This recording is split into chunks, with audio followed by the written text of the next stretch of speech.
Hello అందరికీ. Day 2. ఈరోజు నేను సుందర్‌ని ఇక్కడే మీట్ అయ్యాను. జగదాంబ పండగ వాతావరణం అంతా మనకు జగదాంబలోనే కనిపిస్తుంది.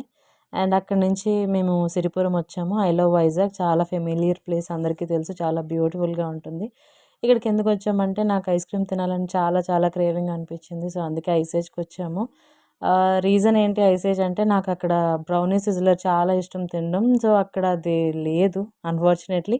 బట్ అక్కడ సజెషన్ తీసుకుంటే వాల్ ఆఫ్ చైనా బాగుంటుందని వాళ్ళు చెప్పారు. So, we went with their choice. So, ఆ చాయిస్ తీసుకోవడం వల్ల I really enjoyed and here is my hero. మేము అనుకున్న ఐస్ క్రీమ్ వచ్చేసింది. సో, టేస్టీ అండ్ బ్రౌనీ కూడా చాలా బాగుంది. అండ్ అనుకోవచ్చు మీరు ఏంటి అని అంటే నేను హెల్త్ టిప్స్ చెప్పి ఇప్పుడు ఐస్ క్రీమ్ తింటుందని. It's just my craving, so to fulfil. And he also enjoyed it, and our date was so beautiful, and it is end of the day. Good night all. Bye bye.